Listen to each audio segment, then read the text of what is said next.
देश में असहनशीलता बढ़ रही है और सद्भावना का माहौल बिगाड़ा जा रहा है, ऐसे आरोप लगाए जा रहे हैं, जिसके चलते वैज्ञानिकों ने, इतिहासकारों ने और कलाकारों ने अपने सम्मान लौटा दिए हैं। कई भाषाओं के लेखकों ने भी साहित्य अकादमी पुरस्कार लौटा दिया है। देश में बढ़ती असहनशीलता और पुरस्कार लौटाने की इस परंपरा पर हमने बात की वरिष्ठ साहित्यकार नामवर सिंह जी से। नामवर सिंह जी, आपका स्वागत है। धन्यवाद। सर, क्या वाकई में देश में असहनशीलता बढ़ रही है? मैं नहीं समझता ऐसा, क्योंकि असहनशीलता के जो प्रमाण होने चाहिए, ऐसा कोई उपद्रव, दंगा, फसाद, आंदोलन, इस तरह की चीज़ें तो हो नहीं रही है, दिखाई नहीं पड़ रही है। इसलिए मैं नहीं समझता। असहनशीलता अगर होती तो हमारे यहाँ कोई एकाधिकारी शासन नहीं है, लोकतंत्र बरकरार है। इसके सबूत इस बात का है कि लोग अपने लोकतंत्र के मतभेद रहते हुए भी उसमें अपना काम धाम कर रहे हैं। मैं नहीं समझता कि देश में असहनशीलता बढ़ रही है।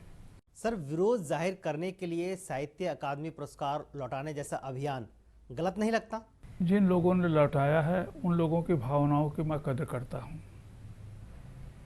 पुरस्कार व्यक्तिगत होता है और किसी व्यक्ति को, किसी साहित्यकार को लगा कि हम पुरस्कार लौटाना प्रतिरोध का एक ढंग है। प्रतिरोध के कई तरीके हैं। बिना पुरस्कार लौटाए भी आप प्रतिरोध कर सकते हैं, लिख के कर सकते हैं।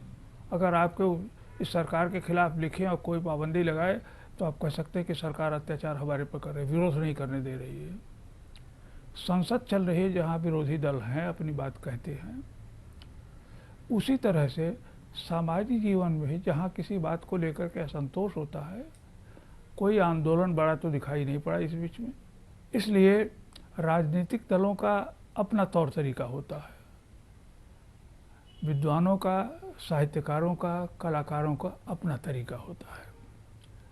और अपना तरीका अपनाते समय उनको ध्यान रखना चाहिए कि हम क्या कर रहे हैं जो सचमुच प्रतिरोध बनेगा, यानी उससे जनता प्रभावित होगी और प्रभावित होकर के आपके विरोध में शामिल होंगे।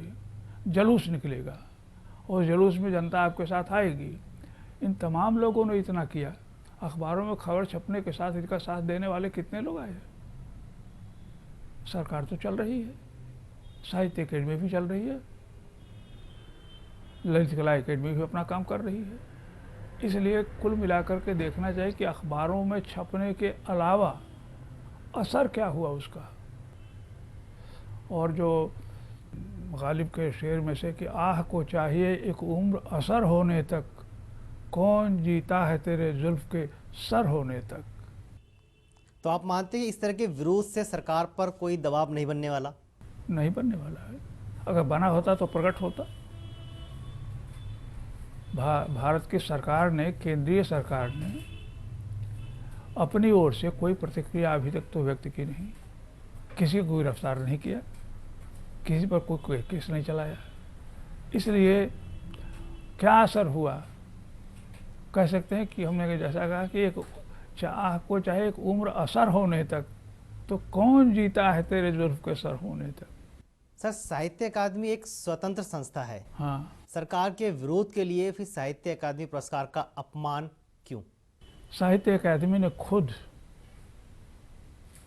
मीटिंग करके और अपना प्रतिरोध जिस रूप में व्यक्त करना चाहिए उन लोगों ने कर दिया। सरकार, क्योंकि सरकार अकेली साहित्य अकेडमी है जो स्वायत्त है। बाकी अकेडमियों में जो उसका अध्यक्ष होता है, ये हमारा निर्माण चुनाव के प्रक्रिया से आता है और बाकी जगहों में नामांकित होते हैं।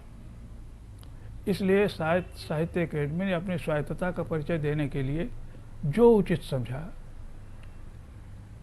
वो कलबुर्गी के बारे में शोक सभा उन्होंने की।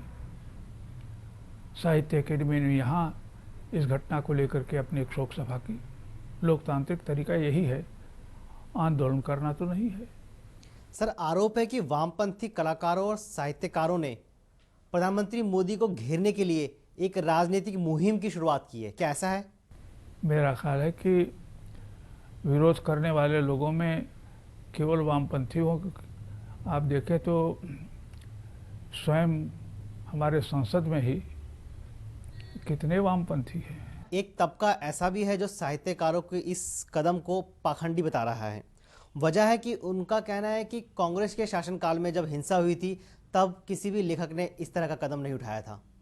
देखिए, मैं इसे पाखंड नहीं कह सकता। जिन लोगों ने कहा है मैं उन्हें पाखंडी नहीं कह सकता। आवेश में लिया हुआ उनका ये निर्णय है और उन्होंने जो सही समझा वो किया। काफ़ी साहित्यकार हैं जिन्होंने नहीं लौटाया, ये देखना चाहिए। इसलिए इससे साहित्य की दुनिया के लोकतंत्र का पता चलता है कि सब लोग केवल एक भेड़ चाल वाले नहीं हैं। साहित्यकारों में भी भिन्न भिन्न मत वाले विचार वाले हैं। इस पर टिप्पणियाँ की है और यही खूबसूरती है हमारे देश में लोकतंत्र की कि राजनीति में ही नहीं, साहित्य में भी हमारे लोकतंत्र है, कलाओं में भी लोकतंत्र है। और इस लोकतंत्र में मतभेद होते हैं, उनका स्वागत और सम्मान करना चाहिए कि हमारा देश जो है भेड़ चाल वाला नहीं है। हम पाकिस्तान नहीं हैं, ये हिंदुस्तान है जहाँ राजनीति की जड़ें और लोकतंत्र की जड़ें बहुत गहरी हैं हमारे यहाँ। ये गांधी जी का देश है। अवज्ञा सविनय अवज्ञा आंदोलन गांधी जी चलाने वाले थे।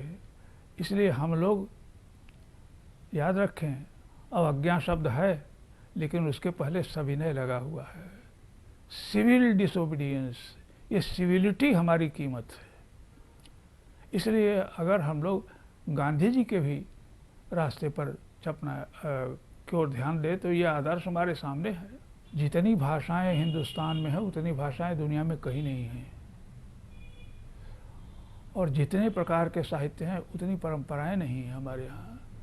इसलिए अपनी इस विविधता की रक्षा करनी चाहिए। ऐसा न हो कि देश पूरा का पूरा एक रंग का हो, एक रंग का कपड़ा पहने, एक भाषा बोले, एक विचार रखे, वो बड़ा मनहूस देश होगा। सर, नरेंद्र मोदी को आप किस तरह का प्रधानमंत्री मानते हैं? कैसा नेतृत्व देश को दे रहे हैं वो? देखिए, एक अखबार में मुझसे पूछा गया था तो मैंने उस पर एक टिप्पणी कर दी थी। कई बातों के बारे में नरेंद्र मोदी खामोश रहे हैं तो मुझे भी इस सवाल के जवाब में खामोश रहने की छूट दीजिए। बहुत चीज़ों पर नहीं बोले हैं नरेंद्र मोदी। इसलिए मैं सोचता हूं कि अभी उनका मूल्यांकन बाकी है। Namvar Singh ji, news world India से बात करने के लिए बहुत बहुत शुक्रिया। आपको भी बहुत बहुत धन्यवाद।